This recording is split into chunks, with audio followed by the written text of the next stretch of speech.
Well, good morning, YouTube. I'm here in Cologne, South Dakota, and I'm just decided to make a short little video on my trash find refrigerator.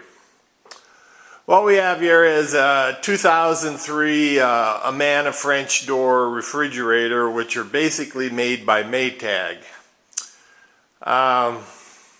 This refrigerator was headed to the landfill. Most likely scrapped out, going to be scrapped out and junked. So I decided to bring it home and see what actually was the problem with this refrigerator. So I get it home, plug it in, and of course it wouldn't cool. Everything else worked, all the digital gauges inside, everything lit up, but no cool. Turned around, pulled the back panel off of where the compressor is, plugged it in, and the compressor would just click. Typically, if somebody's seen this, they would say, well, the compressor shot and the refrigerator isn't worth fixing. But the refrigerator looked just like brand new. There was really no dust on the coils. The inside was clean. This refrigerator, I figured, had lived a pampered life, and highly unlikely that the compressor is bad in it.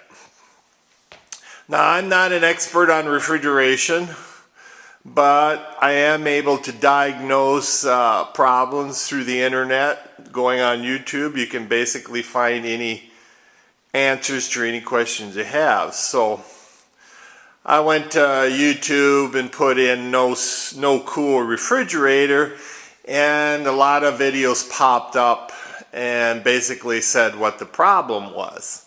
I thought, it can't be this easy.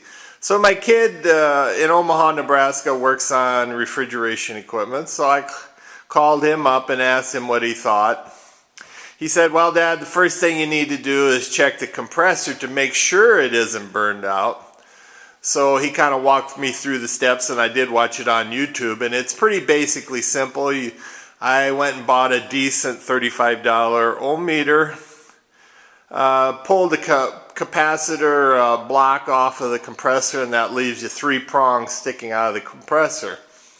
And if you set your ohm meter on ohms and touch your probes to two of those prongs, and then 2 of the prongs, and then 2 of the prongs, and you will get most likely 2 low numbers and 1 higher number. Now, if the compressor is good, if the windings are good, the 2 lower numbers should equal the higher number. And I did that, and I think it come up 4 and 3 and 7. So naturally, if you add the 4 and 3, it equals 7. So that pretty much told me that the compressor is good. The windings aren't shorted out in it. So what could be the problem with this refrigerator? Now, I told you I pulled off the capacitor block. Basically, that capacitor block is just a kickstart for the compressor.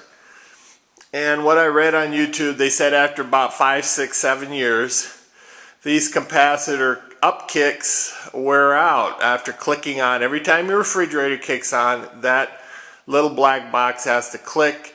It sends a burst of juice to the compressor, and your compressor kicks in and starts cooling your refrigerator. Well, I thought, can it be this easy? So I said, what am I out? So I went on eBay, put in the model of the refrigerator, and this capacitor block, I think, was like $40 with free shipping.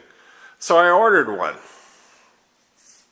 It shows up in about 3 days. I stick it on the refrigerator, and the compressor clicked a few times, and it started running. And believe it or not, that was the only problem with this $1,500 French door refrigerator, was a $40 compressor block. I'm going to open the doors up and show you what it looks like inside. As you see, it's got the digital controls at the top. Got the bottom door freezer. Got your French door sliding tray. Just absolutely beautiful refrigerator. And for $40, it's in my house now. So it's probably really unfortunate how many appliances go to the landfills for just minor issues that nobody wants to check or nobody wants to fix. And that's why probably we have a lot of the trouble we have now, because people do not take the time to repair things and get more use out of them. I'm not harping, but if this happens to happen to you, make sure you check that capacitor block on your compressor, because you